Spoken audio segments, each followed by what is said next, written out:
Hello, welcome to physiology class. हम chemotherapy की study कर रहे हैं और आज हम कीमोथेरेपी में एक और टॉपिक डिस्कस करेंगे जो इंपॉर्टेंट टॉपिक है, that is called types of therapy. That is called types of therapy. कितने टाइप की थेरेपी होती है? बेसिकली 3-4 टाइप की थेरेपी होती है जो हमें समझने की जरूरत है कि उसको कैसे बोलेंगे, क्या बोलेंगे। First type of therapy is called the prophylactic therapy. Is called the prophylactic therapy, या उसको बोलेंगे प्रोफाइलेक्सिस। हमने ये चीज सुना होगा, प्रोफाइलेक्सिस। एक और चीज हम लोगों ने सुनी है, prevention is better than cure. The same thing is here. What is the meaning of prophylactic therapy? Prophylactic therapy का मीनिंग ये होता है कि डिसीज शुरू है, इंफेक्शन शुरू हो, उससे पहले हम उसको ड्रग देंगे, उससे पहले हम मेडिसिन देंगे, उसको बोलेंगे प्रोफाइलेक्टिक थेरेपी। मतलब इंफेक्शन अभी हुआ नहीं है, लेकिन इंफेक्शन होने से पहले ही हम उसको ट्रीटमेंट शुरू कर देंगे, उसको बोलेंगे प्रोफाइलेक्सिस। तो आपको लगेगा कि इंफेक्शन हुआ ही नहीं है तो ट्रीटमेंट क्यों देनी है? अगर इंफेक्शन हो ही नहीं रहा है, इंफेक्शन हुआ ही नहीं है, तो why should we give the treatment और मेडिसिन और drug? There are one or two conditions where we should start the prophylactic therapy. एक हमने सुना होगा सर्जरी, बिफोर सर्जरी। सर्जरी होने से पहले हमने देखा होगा कि हम मेडिसिन स्टार्ट करते हैं, उसको बोलेंगे surgical prophylaxis.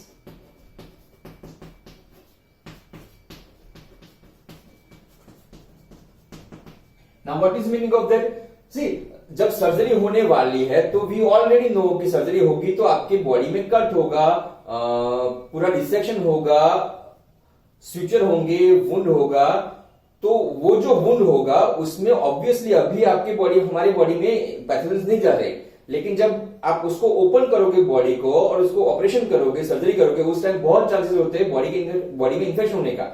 Even after the surgery, जब जहां पे वो स्यूचरिंग हुआ है, जहां वुंड हुआ है, वहां पे भी इन्फेक्शन होने के बहुत चांसेस है। अगर वहां पे इन्फेक्शन हो गया तो वापिस ऑपरेशन का प्रॉब्लम होगा। So what will happen? Before the surgery, we are starting the antibiotic. तो अगर सर्जरी सुबह है तो एक दिन पहले या फिर रात से हम लोग आईवी एंटीबायोटिक शुरू कर देते हैं, बिकॉज वी ऑलरेडी नो कि वहां पे पैथोजन आने के चांसेस बहुत ज्यादा है। इससे फायदा ये होगा कि आपका जो ऑपरेशन का आउटकम होगा वो अच्छे से होगा, आपका जो सुचरिंग का या वुंड का हीलिंग होगा वो बहुत अच्छे से होगा, बिकॉज वहां पे इंफेक्शन नहीं होगा। तो इंफेक्शन होने के चांसेस है, हमें पता है कि बाद में होने वाला है, उससे पहले ही हम लोग ट्रीटमेंट शुरू कर देते हैं, उसको बोलेंगे सर्जिकल प्रोफाइलेक्सिस। एक और चीज है, उसको बोलेंगे पोस्ट एक्सपोजर प्रोफाइलेक्सिस।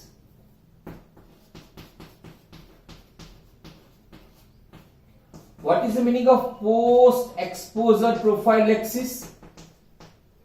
कि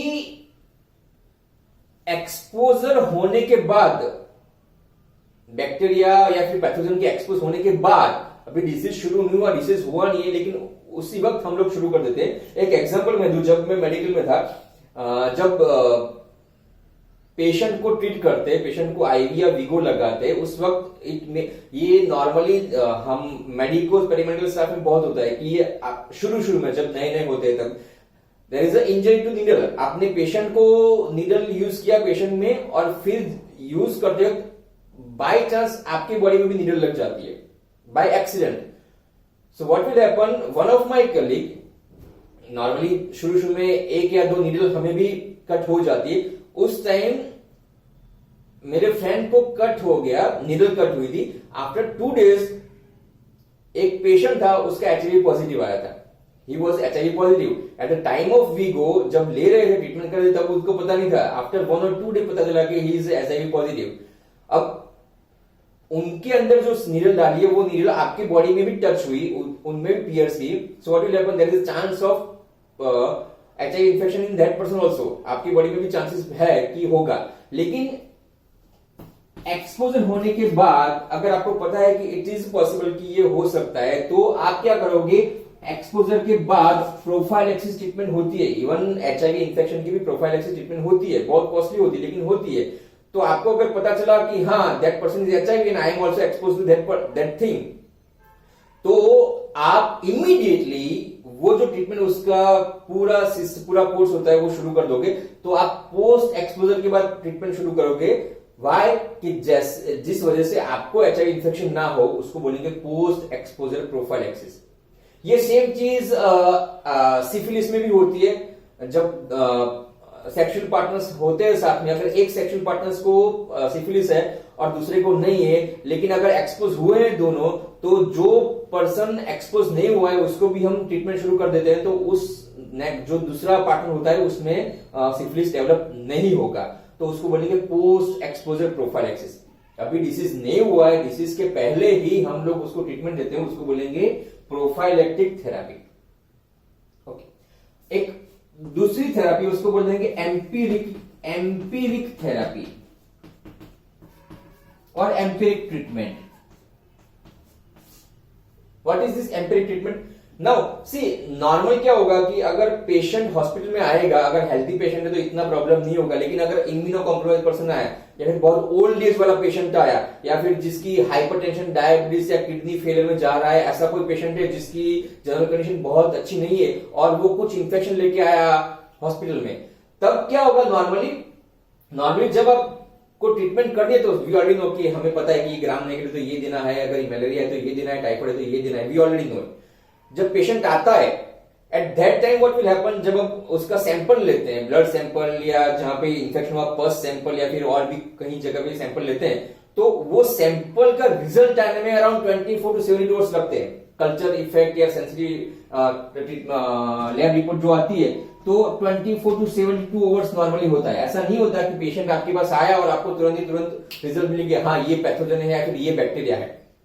सो व्हाट विल हैपन, जब तक आपके पास प्रॉपर डायग्नोसिस नहीं आ रहा, जब तक आपके पास प्रॉपर पता नहीं चलता कि because of this bacteria, because of this virus there is a infection, आप 24 आवर या 72 आवर्स की वेट नहीं कर सकते। क्यों? क्योंकि अगर आपने ट्रीटमेंट में डिले किया तो पेशेंट की कंडीशन अभी भी बहुत खराब हो सकती है।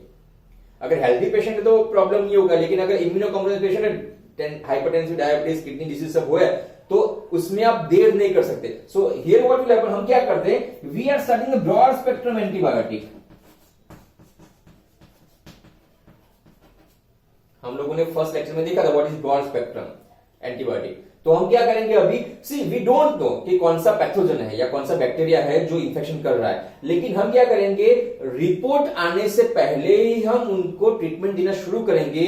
ब्रॉड स्पेक्ट्रम मतलब जो काफी सारे पैथोजन को कवर करेगा, ऐसी ब्रॉड स्पेक्ट्रम एंटीबायोटिक उनको शुरू करेंगे। तो अगर उसमें से एक भी पैथोजन है जो इसको कवर होगा, तो आपकी ट्रीटमेंट तो समझ लो कि फर्स्ट से शुरू हो चुकी है। We right now still we don't know what is the pathogen, पर हमने ट्रीटमेंट शुरू कर दिए। तो वो जो 1 or 2 डेज का टाइम होगा, जब तक हमें रिपोर्ट मिलेगा, तब तक भी पेशेंट का इन्फेक्शन धीरे धीरे सबसाइड होएगा। This is called the empiric treatment, कि जब हमें पेशेंट के इन्फेक्शन के बारे में पता नहीं है कि कौन सा इन्फेक्शन हो रहा है। अच्छा, इसमें एक चीज ये ध्यान रखने वाली बात है कि जब आप ब्रॉड स्पेक्ट्रम एंटीबायोटिक यूज करो, एंटीबायोटिक यूज करने से पहले आपको सैंपल लेना है, ब्लड सैंपल या यूरिन सैंपल या फिर जो पस का सैंपल या फिर जहां पे भी एक्सेस हुआ है वहां का सैंपल लेना है, या फिर कुछ भी लेना है, तो एंटीबायोटिक देने से पहले लेना है, एंटीबायोटिक देने के बाद नहीं लेना है। एक तीसरी टाइप की थेरापी है, उसको बोलेंगे डेफिनेटिव थेरापी।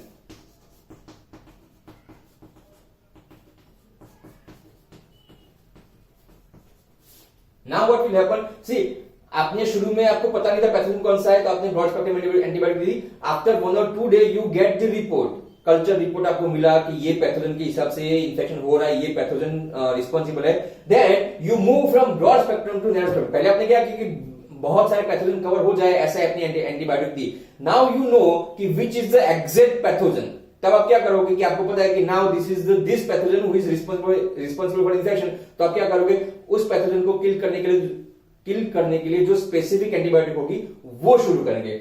इसको डिसकंटिन्यू करेंगे, लेकिन साथ में आप क्या करोगे, जो डेफिनेटिव आपको पता है कि ये ही इन्फेक्शन के लिए रिस्पॉन्सिबल है, वो आप क्या करोगे, नैरो स्पेक्ट्रम एंटीबायोटिक यूज करोगे, उसको बोलेंगे definitive therapy. Okay, right now we know which is the pathogen, कौन सा पैथोजन है, और उस पैथोजन को किल करने के लिए हमें ये ड्रग चाहिए, ये मेडिसिन चाहिए आपको, ये हम लोग वो शुरू करेंगे, उसको बोलेंगे definitive therapy. Okay, so first prophylaxis therapy, infection अभी शुरू नहीं हुआ है, उसके पहले हमने दे दिया है ताकि इन्फेक्शन शुरू ना हो। दूसरा एम्पेरिक थेरेपी, मतलब हमें इन्फेक्शन हो चुका है लेकिन we don't know what is the pathogen, कौन सा पैथोजन है वो हमें पता नहीं है, तब हम ब्रॉड स्पेक्ट्रम यूज करेंगे कि जो एनारोबिक एरोबिक सब में यूज कर सकते हैं, जो हर बैक्टीरिया वायरस के ऊपर अफेक्ट करेगा वो हम यूज करेंगे। और तीसरा होगा definitive therapy, then we know कि ये पैथोजन है, उसके हिसाब से हम स्पेसिफिक वही ट्रीटमेंट देंगे, उसको बोलेंगे डेफिनेटिव थेरेपी। ये बेसिकली 3 थेरेपी है। एक और थोड़ा छोटा सा कंसेप्ट है थेरेपी के अंदर ही, उसको बोलेंगे हम स्विच थेरेपी।